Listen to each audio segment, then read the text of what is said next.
Hey, I'm Ethan Wechtaluk, and I am running for Congress in Maryland's 6th District, and I am proud to support TANTV's Civics and Political Voices. Hello everyone, this is Adedayo, and welcome to TANTV's Civics and Political Voices. Today we actually have a very interesting guest, congressional candidate for District 6. And welcome, Ethan Wechtaluk. Yeah. Thank you. Yes. Let's get right into it because we're on the final stretch of the race. Yes. And you know, you have an interesting background. You survived the Virginia Tech shooting. I did. Yeah. You have been very passionate on the trail. You've been speaking out about some very key issues that residents do care about, from data center to immigration to ICE enforcement and you know a lot more of other things. So far on the campaign trail, I want to start there. What has been some of the key things that you've witnessed voters tell you that they care about? Yeah, I've gotten some of the same questions, and you know, I've been doing this for, I've lost count of how many months. Yes. A lot of people are concerned about ICE. Like, that's one of the big things. And I get so many questions, and you would think that it would mostly come from immigrants, but it's not. I get almost as many questions about ICE and immigration from native-born US citizens who are white as I do from immigrants. So people are very concerned about what ICE is doing and will do to our communities. You know, this area is so diverse that you can't live in Montgomery County or Maryland without having friends who are immigrants or neighbors who are immigrants. I mean, it's impossible, and so it touches everyone. So I get that's one of the #1 questions I get. And you think they care because of their neighbors, or is there something else that makes them afraid? I think it's a couple of things. I think they care because of their neighbors. You know, I live in Clarksburg, and we're in the minority. And so all my children know is, you know, all of their friends that, you know, they celebrate Diwali with their Indian friends, and, you know, it's just so diverse. And so I think that's a lot of people. I think a lot of people are also waking up to the question of, see them building out this apparatus, this infrastructure for all of this. What's going to happen? Who's next, right? Because at some point, they're going to run out of immigrants, and then are they going to come for, you know, people of certain religion? Are they going to come for people who are LGBTQ? Are they going to come for people who are disabled? Like, I think there's this fear amongst people that we're vulnerable to it, and you know, and it's real, and so people see, you know, they see what happens in the world, because one of the other big questions I get is about Gaza and Palestine and, you know, and Israel. So they see, you know, the war with Iran and Lebanon that's going on there. They see, you know, some of the unrest that's happening in other places around the world. You know, just the other day there was issues in Northern Ireland, the protest in Belfast over. And it seems to be, you know, this idea of, what would you call it? Is it white supremacy? Or what is it? But what's happening? And I know we're talking about just the district, but since you brought up Gaza and we're talking about foreign policy now, but like, what is this temperature? Because even in South Africa, you have this whole xenophobia thing going on, and what's happening? What is this temperature? What is it fueled by? It's a colonialist, white supremacist idea that they just preach superiority. And I think so many people grow up in this and they forget. I mean, I come from immigrants. My great-grandparents were actually illegal immigrants into this country. So for me, this is, when we talk about immigration, this is very real. The only way they got by is because they were white. I was just going to say that, like, because when someone like you says, I come from immigrant, okay, what does that mean? Yeah, exactly. Right? Because when they're categorizing immigrants, they're not looking at you. No, they're not. At all. Like Europeans, white Europeans, or anyone that is close to that is off the radar. Exactly. I mean, my grandmother, who's still alive, she's 96, tells stories about being made fun of as a little girl because she had an accent. And she grew up in a neighborhood of immigrants, but she still got made fun of for having an accent. So even white people, we forget that a lot of us come from immigrants. You know, we are a part of that. But I think there's just this mindset of, again, of white supremacy. I mean, that's what a lot of it is. And that is so dangerous. It's so toxic. And I think people there's been this renewed sense that it's okay to be racist, it's okay to be offensive. I think, you know, Donald Trump and others have enabled that back into culture. I mean, it's no longer, you know, wrong to be racist. It should be, but it's not. We've sort of normalized it now in this society where there's something foiling the hate, right? And there's something that makes it okay and permissible. I mean, we've seen rise in anti-Semitism, we've seen rise in racism, we've seen rise in, you know, ableist comments to disparage the disabled communities. We've seen rise in hate against the LGBTQ communities. It's everywhere. I mean, it's not just one group over another. I mean, everyone is experiencing this rise in hate speech. And I think that gives ICE, you know, this pass to kind of just do. I mean, the Supreme Court enabled it. I mean, they call it the Kavanaugh stop, that you can now be profiled. If you're brown or black, you could be suspected to be an immigrant, and they can just stop you and question you just because of the color of your skin. You know, but there are a lot of white. I saw a post on social media where someone replied to a comment and said, you know, I'm a Polish immigrant. And my papers have expired, but I'm white. No one's ever going to question me. And that really gets to the heart of it. It reminds me of a part in this sort of movie or a series that I was watching where I think it was called Startup or something, and there was an Indian guy and a Canadian. And the HR comes in and says, one of your papers are off, and everyone is looking at the Indian guy. And he's like, I'm fine, I was born here. Meanwhile, there was a white Canadian guy who was dodging, and they were like, not you. You know, I said, why is everyone looking at me? So it's like, you get, And we're fighting.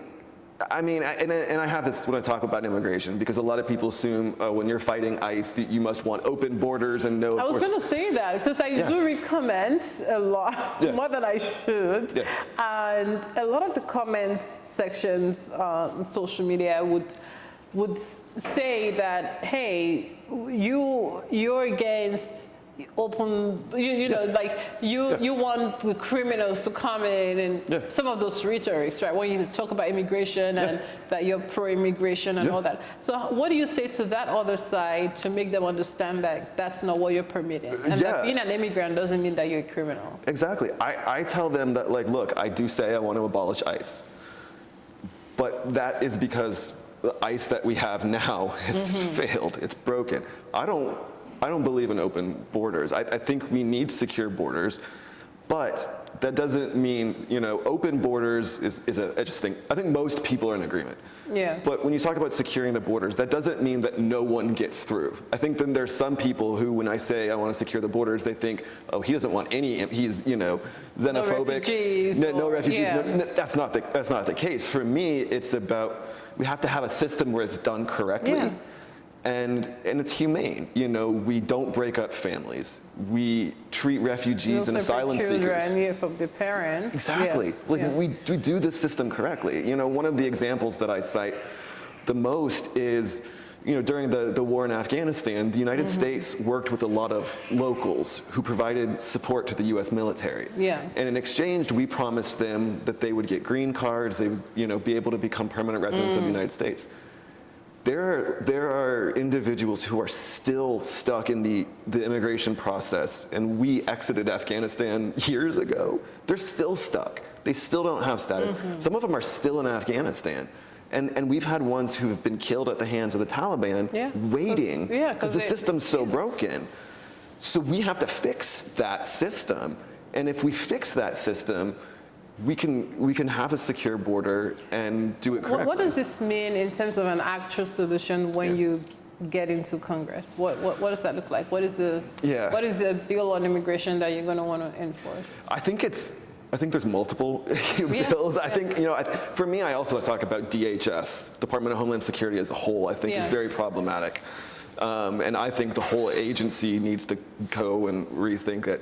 We need an immigration-focused agency. We used to have, in the United States, we used to have INS, Immigration and Naturalization Services, and I actually had a family member who worked there. So I kind of got an understanding of how it worked when it was somewhat done correctly. It's always kind of had issues.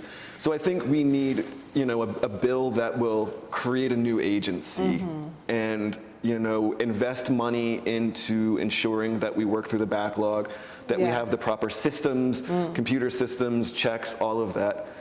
That is also as nonpartisan as it can be. It's a hard thing to accomplish in today's environment. Climate, but we need, the right oversight. I think that's the key word, the oversight, which gets thrown around a lot, but it means that it has to be accountable to someone. There has to be the right check. Whether it's a congressional committee or, inspector generals, we have to have those people to watch it. And then we're going to need immigration enforcement. There are people who commit crimes. American citizens, immigrants, we need to have a justice system for that. And for people who are, here on visas or, other status, we're going to need immigration enforcement. But that can be done just like we would, with due process, with adequate oversight, with rights. So there needs to be an agency whose job is that. My view is put it with the Department of Justice, like we have the U.S. Marshal Service and the FBI. Have an agency that does that. Again, proper oversight, proper, accountability, and that can work through that process. So a lot of it just goes back to that oversight and that accountability, because that's what's lacking. And it's that ICE acts with impunity. They do whatever they want. There's no one to check them whatsoever. And it's, I think whatever policy that is being pushed at the end of the day has to stem from humanity being the heart of it. It and that's just basic humanity, right? It does. I mean, treating people, as human beings, we're all, I think I've heard this argument a lot that, well, people who are immigrants because they're not citizens, they're not entitled to rights under our Constitution. I disagree with that. To me, if you are here in our country, you are afforded the same rights as if someone who was born here. Due process, equal protection. But I mean, at some level, I think it was, Martin Luther King at one point said, we're all God's children, right? Like, it doesn't matter kind of where you're born. We share this planet. We share a collective, humanity. And the NASA guys, the TANTV crew, actually put that in perspective for all of us, know. But you are running on accountability, affordability, and community. And what do those three tenets mean to you? I mean, there are many other things you could have picked. Why those three? I call them the three basic, the bare minimum that a politician should care about. And not enough of them do, and that's part of the problem. So to me, it's hard to prioritize them as one more important than the other. I kind of rank them, they're all number one in my book. So affordability is about having a system where, regardless of where you're born, what zip code you're born into, what religion you are, what your skin color is, how old you are, that you have access to the same services and the same treatment, the same care. whether that's healthcare, childcare, Housing, Yeah, housing is a big one right now. Yes. It's been a big one on the trail with everyone I've spoken to. It's what are we doing about, housing issues and the housing crisis? Yeah, and what I've seen is, and people expect it, I've used the comparison, well, like someone who's born in Alabama versus Maryland, and people were like, yeah, well, but Alabama was a poor state, you'd expect that. Okay, fine. But even just look at this district here. I mean, from where I live in Clarksburg, which is, in Gaithersburg and parts of Montgomery County, when you go west to Garrett County and Allegheny County, which are rural and lower incomes, the needs shift, the access to things shift. And so this is just within this is just in the state of Maryland. Yeah. You see how much it changes. So someone who's born into Montgomery County shouldn't get any more rights or any more access to opportunity. I mean, you don't choose just by location. You don't choose where you're born. You don't choose who you're born to. Why does this kid here get treated better, get more services than the kid who's born in Allegheny County? And that's, I think, something that we have to fix. So I'm a big believer in universal health care, a single payer system that will, I call healthcare the great inequality. We have to level the playing field. And then housing, right? Yeah. Whether it's investments in public housing, which I think we need to do. We've had the Section 8 program here in America for a long time. It's underfunded.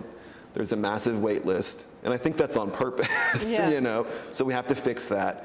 And then, how we incentivize people to build housing, whether it's, traditional housing or manufactured housing, which has long been criticized, trailers or, cheap or whatever. Like, I think we have to start thinking differently. Some parts of this district have a housing shortage, and that's true a lot of places in America. There's a housing shortage. There are other parts of this district where there's a housing surplus. We just can't get people in the homes because they can't afford it.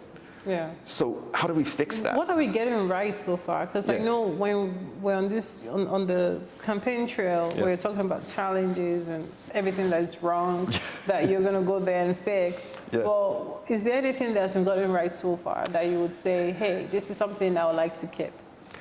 That's a great question. I struggle with that because I think there's things that we've done right in America that are under threat right now by the Trump administration. And that's my concern is anything that we are doing right, how long is that going to last?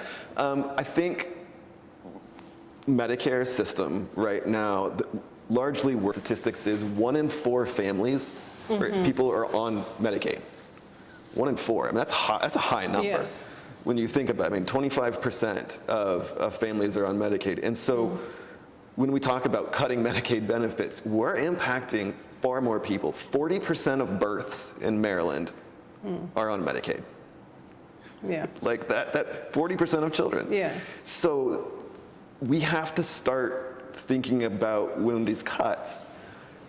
Trump has gotten up there and said, well, I don't think about affordability, or like the other day he said, I'm not worried, inflation is great. I mean, that shows a disconnect because, we worry about this. Yeah. We worry about, can I afford to put gas in my tank, right?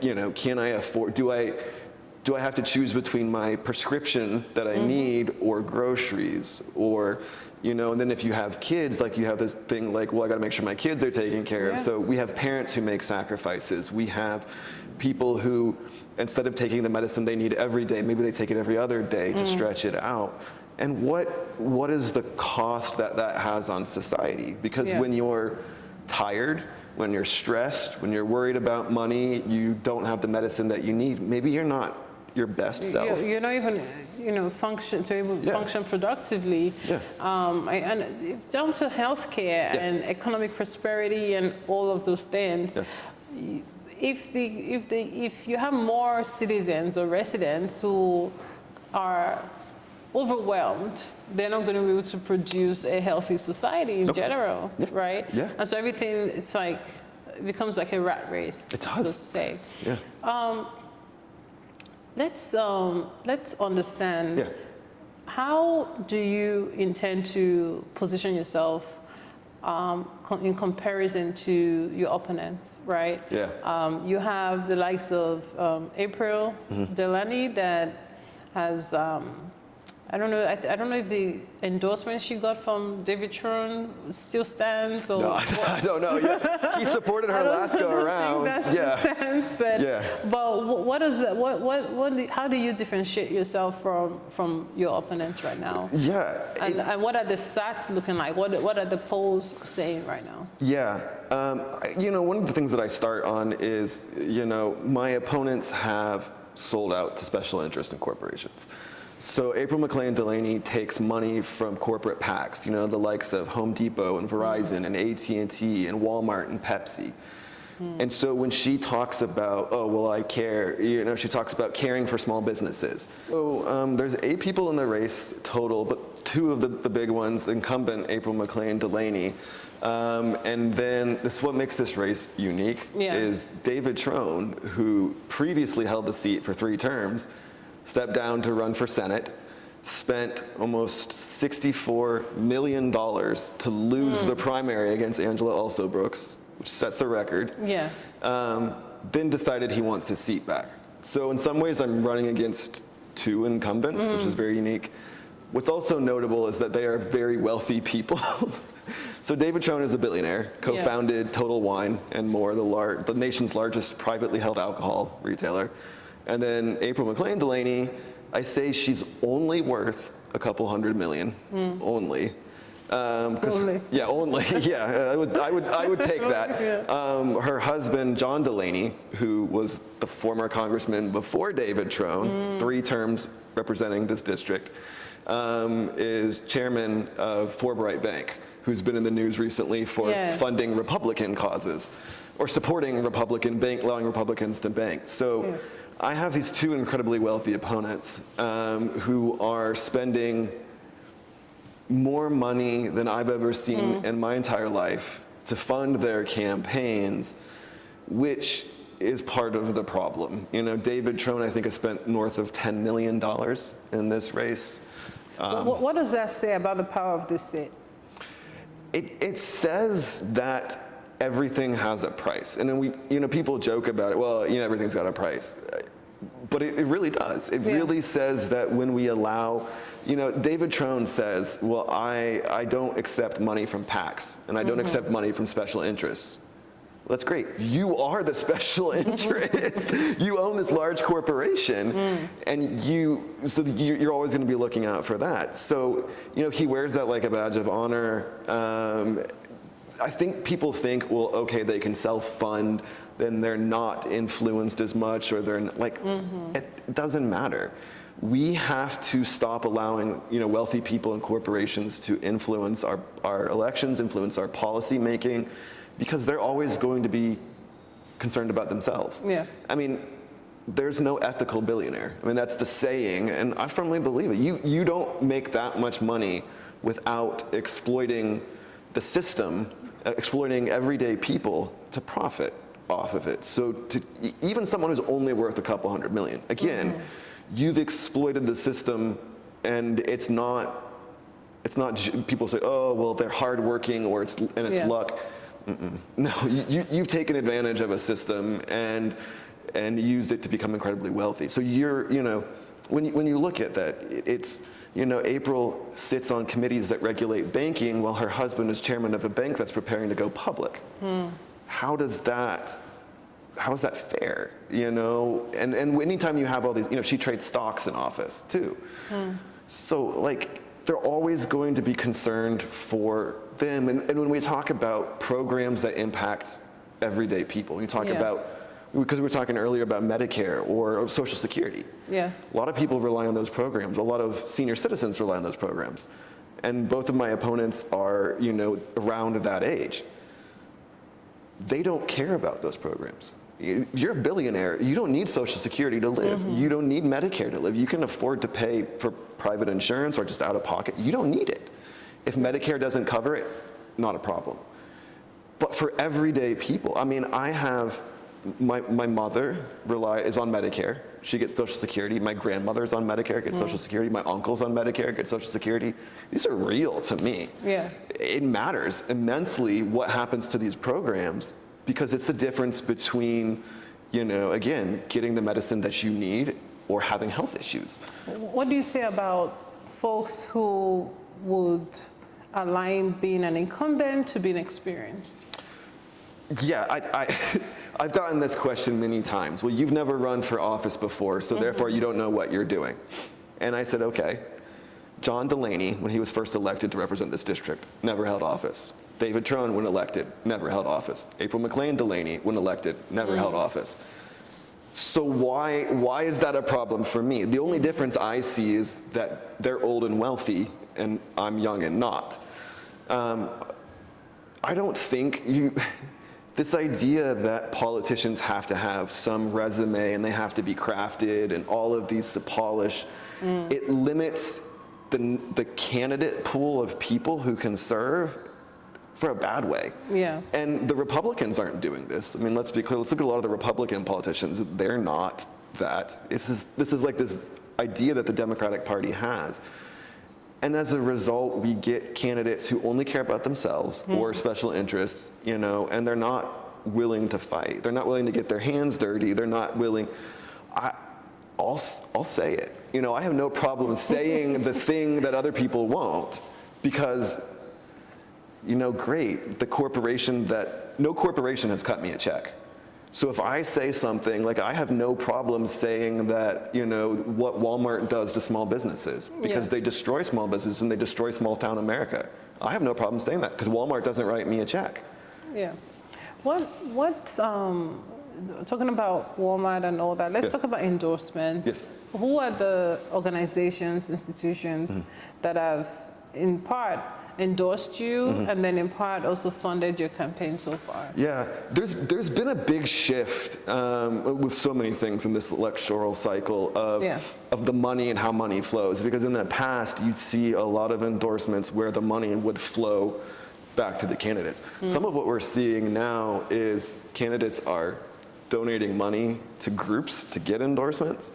So the process has changed a little bit. It's kind of like a reverse. It's kind of a reverse. And I tell people, you know, be skeptical when you see this, because the endorsements right now aren't always what they seem. So I've been fortunate to have the support of a number of great groups. There's a group called Progressive Victory that is focused on young people.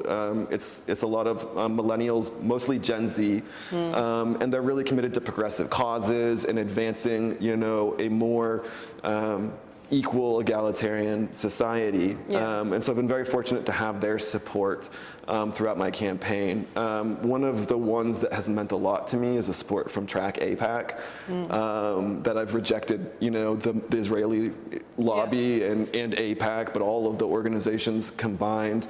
I've worked with another group that's endorsed me is called Courage for Democracy. And one of their big missions is impeachment, right? Removing these people who are committing these, you know, crimes against democracy and government, you know, as part of it. I mean, those are some of the, you know, groups, and there's others that I've, you know, been fortunate enough to receive. I've signed a lot of pledges and worked with some groups about whether it's term limits or rejecting, you know, the influence of lobbies and things like that. And so it's, like I said, we've seen this shift. You know, in this race, my opponents have stacked up endorsements from local politicians. What I tell people is, go look at the campaign finance reports and see how the money has flowed. Because in some of those cases, those endorsements from local politicians came with a check. So that doesn't necessarily mean that it's wrong. It just, you have to think, okay.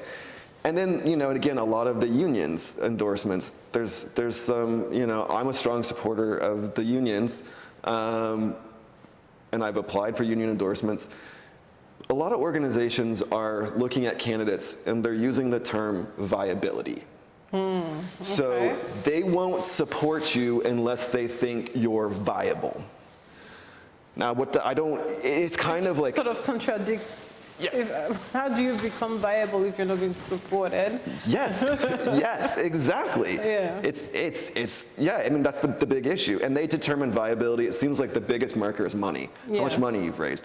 If you've raised enough money, they think, well, you're viable because you can fight, therefore we'll support you. But outside of the special interests or organizations where you have candidates donating to them to get endorsements, but what about the grassroots? What does this say? How do you square that about getting actual grassroots support? Yeah. And because in most cases, not most, but in select cases, you have a lot of positions where you can get grassroots support, and then, you know, it might stack up. Yeah, and I think that's what has helped me so much in this race is that grassroots support, is going out into the community and talking to people, talking to groups of people, showing up for communities and showing up. You know, early on, I was doing a lot of, standing up against ICE and fighting back and building support in the immigrant communities. And then working, I benefit from being the youngest person in this race, that I was able to connect with younger voters in particular. Yeah. So for me, and we talked earlier about vulnerable communities, that's what I've looked at. I've looked at the people who feel that government doesn't work for me, or government isn't listening to me, or government has failed me. Yeah. There are a lot of people who feel that, and they don't want the same politicians who we've seen. They don't want to rinse and repeat. They want something new. They want something different. So, you go out into the community and you talk to these people and you hear what they have to say. It's listening. It's incredibly simple. It's not like I have some magic sauce or secret that I'm, It's just like everyday issues facing residents, and they need answers and they need a representation up there, and it's literally listening. I do these one-on-one town halls where I've offered them one-on-one, and people can schedule, the time. We'll sit down and we'll talk virtually, over Zoom. I've had calls where I've been interviewed. It's been grilled. They've asked me, question. I got these are the questions for you, and I love it. You have been out there. Yeah. And then I get the ones. I've had ones where I listen. I still remember this one call that I had with a mother she's school-age children, and her children had special needs. And she was afraid about the funding cuts and the programs and what this is going to do to the community and how it's going to impact her. I think at the 30-minute call, I probably spoke for all of 5 minutes. Most of it was just listening and letting her vent. And one of the things she said to me is, I told my mother that I was going to meet with you and you're a candidate for Congress, and she was stunned. She'd never heard of that before. She'd never heard of a politician willing to sit down one-on-one and listen. Yeah. And that's the problem. That is a problem. And so I always try to make myself available to have those conversations. On social media, it's basically me responding. There's very, very rare instances where it's not me responding, but 95% of the time, when you send me a DM or you leave a comment and I reply, it's me. It's my thoughts, it's my opinions, it's my feelings. So a lot of voters have been able to connect directly with me, which is what they want. Yeah, absolutely. I appreciate your time. Before we wrap up, can you tell the voters just 3 reasons why you're the right candidate? Yeah, I think the biggest thing for me that I talk about is caring and speaking directly to the people and the issues that matter. I am not afraid to stand up for a fight. And whether that's a big fight, a small fight, I am very passionate and care very deeply about core issues for the communities, for the people I serve. I'm in this for people. And so if you have a feeling or a concern, or you just think we could do something better, that I am the person who's most up for that fight. I think one of the other big things is I'm not in this for me. I am not, as I've talked about, I'm not interested in special interests. I'm not interested in padding my wallet and building a portfolio. I'm not interested in powers for the sake of power. I'm in this because I care. I come from a family of public servants, of people who've given back to either our country or to their communities, and that's what motivates me and drives me. So if you want to never have to worry about whether your representative is going to sell you out for the next check or the next donation or whatever, then that's me. And I think the other big thing is I see a tremendous amount, and I have seen a tremendous amount over my life. I've had tremendous lived experiences, whether it's surviving a mass shooting or, you know, I know what it's like to be poor and to struggle and to not have the resources that you need. These fights are real for me. They're not abstract. They're not something that I've heard someone talk about or read in a book. I've lived these fights. And I know what it's like to have student loans. I know what it's like to have, I've never owned a house. I always rent. So when I talk about protections for renters, it's real for me. So we need people in politics and government who have that lived experience, and when they go to write legislation or they go to pass a bill, they're doing it from a place of, I know what this feels like, I understand this, and I want to solve this for me and for you. And I think I'm the only person in this race who can bring all three of those qualities together. Well, you've heard it from Ethan, and Ethan, I want to thank you for your time. Thank you. And thanks for sitting with us. Yes. Thanks for tuning into TANTV. Local journalism matters. In fact, journalism as a whole matters today more than ever, which is why we're asking for your support. You can support by donating to tantvnews.com, by sharing, and by subscribing. So subscribe today at tantvnews.com.